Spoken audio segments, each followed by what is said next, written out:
సంవత్సరకాల Bible పఠన ప్రణాళికలో 240వ రోజు ఆగస్ట్ 27వ తారీఖు. ఈనాటి అనుదిన బైబిల్ పఠనములో 4 అధ్యాయములు పరిశుద్ధ గ్రంథములోని పాత నిబంధన గ్రంథము నుండి నెహెమ్యా 1వ అధ్యాయము, 2వ అధ్యాయము, 3వ అధ్యాయము మరియు 4వ అధ్యాయము. ఈనాటి భాగంలోని 4 అధ్యాయములలో మొదటి అధ్యాయము పరిశుద్ధ గ్రంథములోని 16వ పుస్తకమైన పాత నిబంధన గ్రంథము నుండి నెహెమ్యా ప్రారంభము. నెహెమ్యా 13 అధ్యాయములలో మొదటి అధ్యాయము, అందులో ఉన్న 11 వచనములు. హకల్యా కుమారుడైన నెహెమ్యా యొక్క చర్యలు. 20వ సంవత్సరములో కిస్లేవు మాసమున నేను షూషను కోటలో ఉండగా నా సహోదరులలో హననీయను ఒకడును యూదులలో కొందరును వచ్చిరి. చెరపట్టబడిన శేషములో తప్పించుకునిన యూదులను గూర్చియు యెరూషలేమును గూర్చియు నేను వారిని అడుగగా, వారు చెరపట్టబడిన వారిలో శేషించిన వారు ఆ దేశములో బహుగా శ్రమను నిందను పొందుచున్నారు, మరియు యెరూషలేము యొక్క ప్రాకారము పడద్రోయబడినది, దాని గుమ్మములను అగ్నిచేత కాల్చబడినవని నాతో చెప్పిరి. ఈ మాటలు వినినప్పుడు నేను కూర్చుండి ఏడ్చి కొన్ని దినములు దుఃఖముతో ఉపవాసముండి ఆకాశమందలి దేవుని ఎదుట విజ్ఞాపన చేసితిని. ఎట్లనగా, ఆకాశమందున్న దేవా, యెహోవా, భయంకరుడువైన గొప్ప దేవా, నిన్ను ప్రేమించి నీ ఆజ్ఞలను అనుసరించి నడుచువారిని కటాక్షించి వారితో నిబంధనను స్థిరపరచువాడా, నీ చెవియొగ్గి నీ నేత్రములు తెరచి నీ సన్నిధిని దివారాత్రము నీ దాసులైన ఇశ్రాయేలీల పక్షముగా నేను చేయు ప్రార్థన అంగీకరించుము. నీకు విరోధముగా పాపము చేసిన ఇశ్రాయేలు కుమారుల దోషమును నేను ఒప్పుకొనుచున్నాను. నేనును నా తండ్రి ఇంటివారును పాపము చేసియున్నాము. నీ ఎదుట బహు అసహ్యముగా ప్రవర్తించితిమి. నీ సేవకుడైన మోషే చేత నీవు నిర్ణయించిన ఆజ్ఞలనైనను కట్టడలనైనను విధులనైనను మేము గైకొనకపోతిమి. నీ సేవకుడైన మోషేతో నీవు సెలవిచ్చిన మాటను జ్ఞాపకము తెచ్చుకునుము. అదేదనగా, మీరు అపరాధము చేసిన ఎడల జనులలోనికి మిమ్మును చెదరగొట్టుదును. అయితే మీరు నా వైపు తిరిగి నా ఆజ్ఞలను అనుసరించి నడిచిన ఎడల బూదిగంతముల వరకు మీరు తోలివేయబడినను అక్కడి నుండి సహా మిమ్మును కూర్చి నా నామము ఉంచుటకు నేను ఏర్పరచుకునిన స్థలమునకు మిమ్మును రప్పించెదనని నీవు సెలవిచ్చితివి కదా. చిత్తగించుము. నీవు నీ మహాప్రభావమును చూపి నీ బాహుబలము చేత విడిపించిన నీ దాసులగు నీ జనులు వీరే. యెహోవా, చెవియొగ్గి నీ దాసుడునైన నా మొర్రను నీ నామమును భయభక్తులతో ఘనపరచుటయందు ఆనందించు నీ దాసుల మొర్రను ఆలకించి ఈ దినమందు నీ దాసుని ఆలోచన సఫలపరిచి ఈ మనుష్యుడు నాయందు దయచూపునట్లు అనుగ్రహించుమని నిన్ను బతిమాలుకొనుచున్నాను అని ప్రార్థించితిని. నేను రాజునకు గిన్నె అందించువాడనై ఉంటిని. ఇంతటితో నెహెమ్యా 1వ అధ్యాయంలో ఉన్న 11 వచనములు పూర్తి చేయబడినవి. ఈనాటి భాగములోని 4 అధ్యాయములలో 2వ అధ్యాయము నెహెమ్యా 2వ అధ్యాయంలో ఉన్న 20 వచనములు. అటు తరువాత అర్తహషస్త రాజు ఏలుబడి కాలమున 20వ సంవత్సరములో నీసాను మాసమందు రాజు ద్రాక్షారసము త్రాగవలెనని చూచుచుండగా నేను ద్రాక్షారసము తీసుకుని రాజునకు అందించితిని. అంతకు పూర్వము నేనెన్నడూను అతని ఎదుట విచారముగా ఉండలేదు.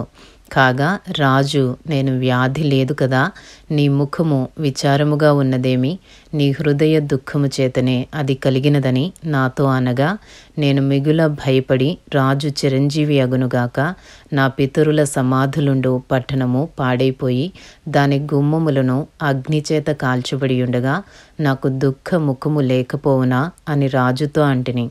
అప్పుడు రాజు, ఏమి కావలసి నీవు మనవి చేయుచున్నావని నన్ను అడుగుగా, నేను ఆకాశమందలి దేవునికి ప్రార్థన చేసి రాజుతో, నీ సముఖమందు నేను దయ పొందిన ఎడల నా పితరుల సమాధులుండు పట్టణమును తిరిగి కట్టునట్లుగా నన్ను యూదా దేశమునకు పంపుడని వేడుకొనుచున్నానని నేను మనవి చేసితిని. అందుకు రాజు రాణి తన యొద్ద కూర్చుని ఉండగా, నీ ప్రయాణము ఎన్ని దినములు పట్టును? నీవు ఎప్పుడు తిరిగి వచ్చెదవని అడిగెను. నేను ఇంతకాలమని చెప్పినప్పుడు రాజు నన్ను పంపుటకు చిత్తము గలవాడాయెను. ఇదియుగాక రాజుతో నేనిట్లంటిని, రాజునకు అనుకూలమైతే యూదా దేశమున నేను చేరు వరకు నన్ను దాటించునట్లుగా నది అవతలనున్న అధికారులకు తాకీదులను, పట్టణ ప్రాకారమునకును, మందిరముతో సంబంధించిన కోట గుమ్మములకును, నేను ప్రవేశింపబోవు ఇంటికిని దూలములు మ్రానులు ఇచ్చినట్లుగా రాజుగారి అడవులను కాయు ఆసాపునకు ఒక తాకీదును ఇయ్యుడని అడిగితిని. అలాగు నాకు తోడుగా ఉండి నాకు కృప చూపుచున్న నా దేవుని కరుణాహస్తము కొలది రాజు నా మనవి ఆలకించెను. తరువాత నేను నది అవతలనున్న అధికారుల యొద్దకు వచ్చి వారికి రాజు యొక్క తాకీదులను అప్పగించితిని. రాజు నాతో కూడా సేనాధిపతులను, గుర్రపు రౌతులను పంపించెను. నెహెమ్యా 2వ అధ్యాయము 10వ వచనం నుండి. హోరోనీయుడైన సన్బల్లటును, అమ్మోనీయుడైన టోబియా అను దాసుడును ఇశ్రాయేలీలకు క్షేమము కలుగజేయు ఒకడు వచ్చెనని విని బహుగా దుఃఖపడిరి. అంతట నేను యెరూషలేమునకు వచ్చి 3 దినములు అక్కడనే ఉండి రాత్రియందు నేనును నాతో కూడానున్న కొందరును లేచితిమి. యెరూషలేమును గూర్చి దేవుడు నా హృదయమందు పుట్టించిన ఆలోచనను నేనెవరితోనైనను చెప్పలేదు. మరియు నేను ఎక్కియున్న పశువు తప్ప మరి ఏ పశువును నా యొద్ద ఉండలేదు. నేను రాత్రి కాలమందు లోయ ద్వారము గుండా భుజంగపు బావి ఎదుటికిని పెంట ద్వారము దగ్గరకును పోయి పడద్రోయబడిన యెరూషలేము యొక్క ప్రాకారములను చూడగా దాని గుమ్మములు అగ్నిచేత కాల్చబడి ఉండెను. తరువాత నేను బుగ్గ గుమ్మమునకు వచ్చి రాజు కోనేటికిని వెళ్ళితిని గాని నేను ఎక్కియున్న పశువు పోవుటకు ఎడము లేకపోయెను. నేను రాత్రియందు మడుగు దగ్గర నుండి పోయి ప్రాకారమును చూచిన మీదట వెనుకకు మరలి లోయ గుమ్మములో పడి తిరిగి వచ్చితిని. అయితే నేను ఎచ్చటికి వెళ్ళినది, ఏమి చేసినది అధికారులకు తెలియలేదు. యూదులకే గాని, యాజకులకే గాని, యజమానులకే గాని, అధికారులకే గాని, పనిచేయు ఇతరమైన వారికే గాని నేను ఆ సంగతి చెప్పి ఉండలేదు. అయితే వారితో నేనిట్లంటిని, మనకు కలిగిన శ్రమ మీకు తెలిసియున్నది. యెరూషలేము ఎట్లు పాడైపోయెనో, దాని గుమ్మములు అగ్ని చేత ఎట్లు కాల్చబడెనో మీరు చూచియున్నారు. మనకు ఇక మీదట నింద రాకుండా యెరూషలేము యొక్క ప్రాకారమును మరలా కట్టుదము రండి. ఇదియుగాక నాకు సహాయము చేయు దేవుని కరుణాహస్తమును గూర్చియు రాజు నాకు సెలవిచ్చిన మాటలన్నీయు నేను వారితో చెప్పితిని. అందుకు వారు మనము కట్టుటకు పూనుకొందము రండని చెప్పి ఈ మంచి కార్యము చేయుటకై బలము తెచ్చుకునిరి. అయితే హోరోనీయుడైన సన్బల్లటును, అమ్మోనీయుడైన దాసుడగు టోబియా అనువాడును, అరబీయుడైన గెషెమును ఆ మాట వినినప్పుడు మమ్మను హేళన చేసి మా పని తృణీకరించి, మీరు చేయి పని ఏమిటి? రాజు మీద తిరుగుబాటు చేయుదురా అని చెప్పిరి. అందుకు నేను, ఆకాశమందు నివాసి అయిన దేవుడు తానే మా యత్నమును సఫలము చేయును గనుక ఆయన దాసులమైన మేము కట్టుటకు పూనుకొనుచున్నాము. యెరూషలేమునందు మీకు భాగమైనను స్వతంత్రమైనను జ్ఞాపక సూచనయైనను లేదని ప్రత్యుత్తరమిచ్చితిని. ఇంతటితో నెహెమ్యా 2వ అధ్యాయంలో ఉన్న 20 వచనములు పూర్తి చేయబడినవి. ఈనాటి భాగములోని 4 అధ్యాయములలో 3వ అధ్యాయము. నెహెమ్యా 3వ అధ్యాయంలో ఉన్న 32 వచనములు.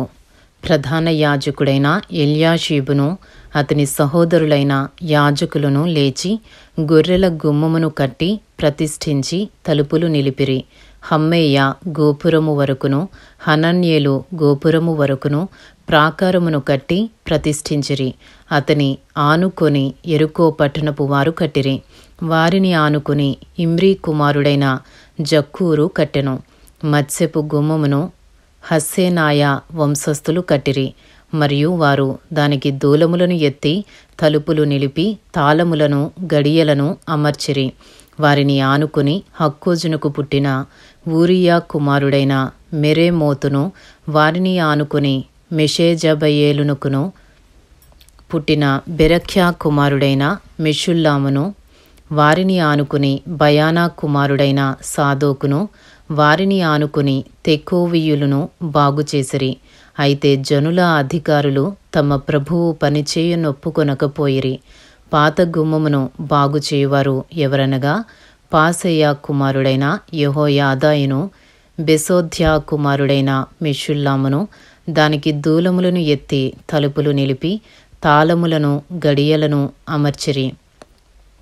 వారిని ఆనుకుని గిబియోనీయులను, మిస్పావారును, గిబియోనీయుడైన మెలట్యాయును, మేరోనోతీయుడైన యాదోనును, ఏటి యువతలనున్న అధికారి న్యాయపీఠముంచబడు స్థలము వరకు బాగుచేసిరి. వారిని ఆనుకుని బంగారపు పని వారి సంబంధి అయిన హర్హయా కుమారుడైన ఉజ్జియేలు బాగుచేయువాడై ఉండెను.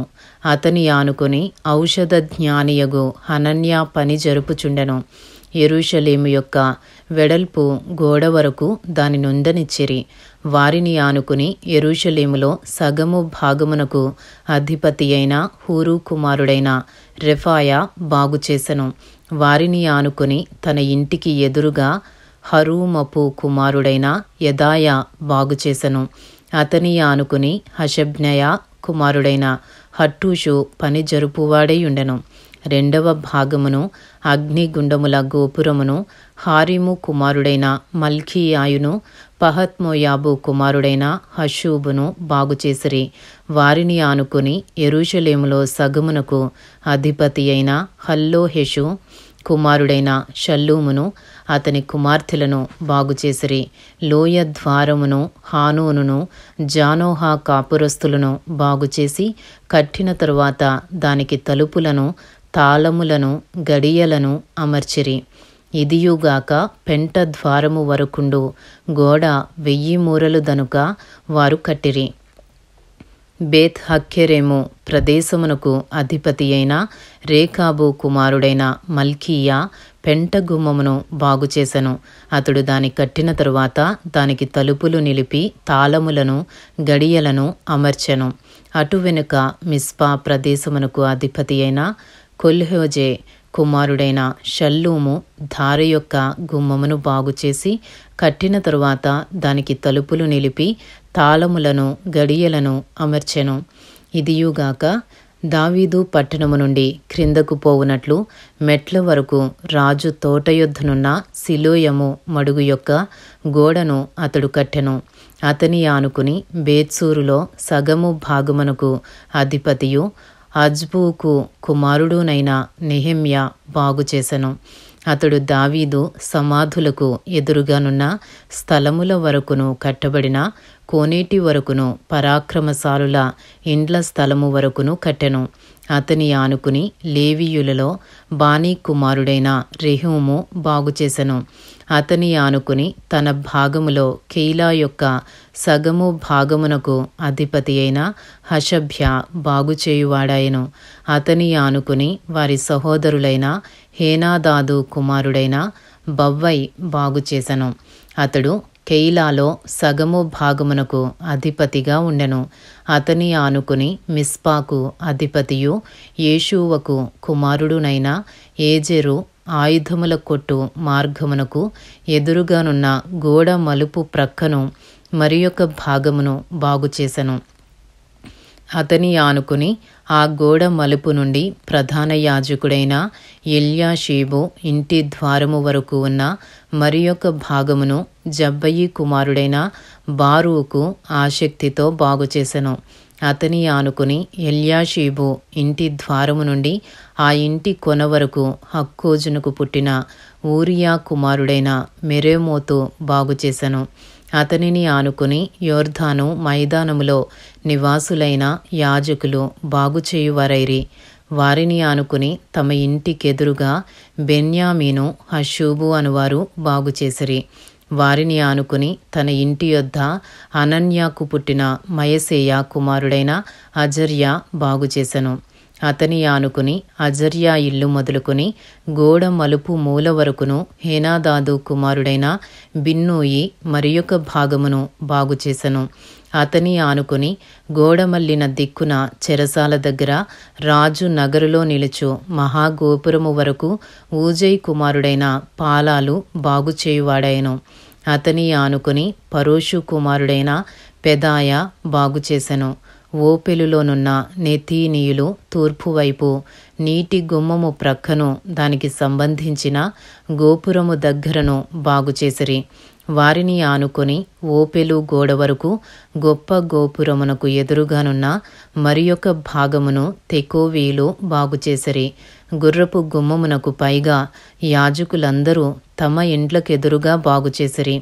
వారిని ఆనుకుని తన ఇంటికి ఎదురుగా ఇమ్మెరు కుమారుడైన సాదోకు బాగుచేసెను. అతని ఆనుకుని తూర్పు ద్వారమును కాయు షెకన్యా కుమారుడైన షెమయా బాగుచేసెను. అతని ఆనుకుని షెలెమ్యా కుమారుడైన హనన్యాయును జాలాపు 6వ కుమారుడైన హానూనును మరియొక భాగమును బాగుచేయువారైరి. వారిని ఆనుకుని తన గదికి ఎదురుగా బెరెఖ్యా కుమారుడైన మెషుల్లాము బాగుచేసెను. అతని ఆనుకుని నెతీనీయుల స్థలమునకును మిస్కాదు ద్వారమునకు ఎదురుగానున్న వర్తకుల స్థలము యొక్క మూల వరకును బంగారపు పనివాని కుమారుడైన మల్కీయా బాగుచేసెను. మరియు మూలకును గొర్రెల గుమ్మమునకును మధ్యను బంగారపు పనివారును వర్తకులను బాగుచేసిరి. ఇంతటితో నెహెమ్యా 3వ అధ్యాయంలో ఉన్న 32 వచనములు పూర్తి చేయబడినవి. ఈనాటి భాగములోని 4 అధ్యాయములలో 4వ అధ్యాయము నెహెమ్యా 4వ అధ్యాయంలో ఉన్న 23 వచనములు. మేము గోడ కట్టుచున్న సమాచారము విని సన్బల్లటు మిగుల కోపగించి రౌద్రుడై యూదులను ఎగతాళి చేసి షోమ్రోను దండువారి ఎదుటను తన స్నేహితుల ఎదుటను ఇట్లనెను, దుర్బలులైన ఈ యూదులు ఏమి చేయుదురు? తమంతట తామే ఈ పని ముగింతురా? బలులు అర్పించి బలపరుచుకుందురా? ఒక దినమందే ముగింతురా? కాల్చబడిన చెత్తను కుప్పలుగా పడిన రాళ్లను మరలా బలమైనవిగా చేయుదురా? మరియు అమ్మోనీయుడైన టోబీయా అతని యొద్దను ఉండి వారు కట్టిన దానిపైకి ఒక నక్క ఎగిరినట్టయినా వారి రాతి గోడ పడిపోవుననెను. మా దేవా, ఆలకించుము. మేము తిరస్కారము నొందిన వారము. వారి నింద వారి తలల మీదికి వచ్చినట్లు చేసి వారు చెరపట్టబడిన వారై వారు నివసించు దేశములోనే వారిని దోపునకు అప్పగించుము. వారు కట్టువారిని బట్టి నీకు కోపము పుట్టించి ఉండిరి గనుక వారి దోషమును పరిహరింపకుము. నీ ఎదుట వారి పాపమును తుడిచివేయకుము. అయినను పనిచేయుటకు జనులకు మనస్సు కలిగి ఉండెను గనుక మేము గోడను కట్టుచుంటిమి. అది సగము ఎత్తు కట్టబడి ఉండెను. నెహెమ్యా 4వ అధ్యాయము 7వ వచనము నుండి. సన్బల్లటును టోబీయాయును అరబీయులను అమ్మోనీయులను అష్టోదీయులను యెరూషలేము యొక్క గోడలు కట్టబడిననియు బీటలన్నీయు కప్పబడిననియు వినినప్పుడు మిగుల కోపపడి యెరూషలేము మీదికి యుద్ధమునకు వచ్చి పని ఆటంకపరచవలెనని వారందరూ కట్టుకట్టి మమ్మను కలతపరచగా మేము మా దేవునికి ప్రార్థన చేసి వారి భయము చేత రాత్రింబగళ్ళు కావలి ఉంచితిమి. అప్పుడు యూదావారు బరువులు మోయువారి బలము తగ్గిపోయెను. ఉన్న చెత్త విస్తారము గోడ కట్టలేమని చెప్పగా మా విరోధులను వారు తెలుసుకొనకుండను చూడకుండను మనము వారి మధ్యకు చొరబడి వారిని చంపి పని ఆటంకపరచుదుమనిరి.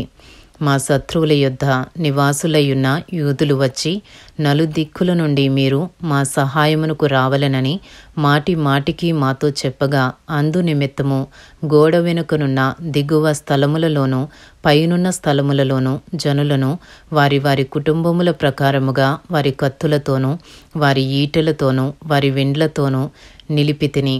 అంతట నేను లేచి చూచి ప్రధానులతోనూ అధికారులతోనూ జనులతోనూ వారికి మీరు భయపడకుడి, మహాఘనుడును భయంకరుడునగు యెహోవాను జ్ఞాపకము చేసుకుని మీ సహోదరుల పక్షముగాను మీ కుమారుల పక్షముగాను మీ కుమార్తెల పక్షముగాను మీ భార్యల పక్షముగాను మీ నివాసము మీకుండునట్లు యుద్ధము చేయుడి అంటిని. నెహెమ్యా 4వ అధ్యాయము 15వ వచనము నుండి వారి యోచన మాకు తెలియబడిననియు దేవుడు దానిని వ్యర్థము చేసెననియు మా శత్రువులు సమాచారము వినగా మాలో ప్రతివాడును తన పనికి గోడ దగ్గరకు వచ్చెను. అయితే అప్పటి నుండి నా పనివారిలో సగము మంది పనిచేయుచూ వచ్చిరి, సగము మంది ఈటెలను బల్లెములను విండ్లను కవచములను ధరించిన వారై వచ్చిరి. అధికారులు యూదులలో ఆయా ఇంటివారి వెనుక నిలిచిరి.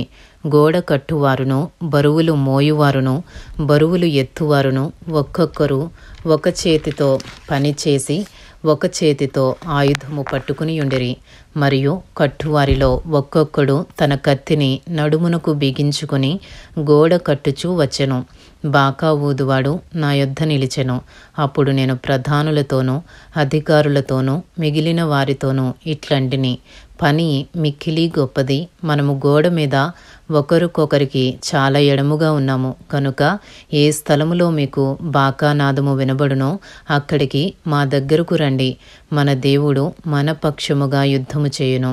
ఆ ప్రకారము మేము పనియందు ప్రయాసపడితిమి.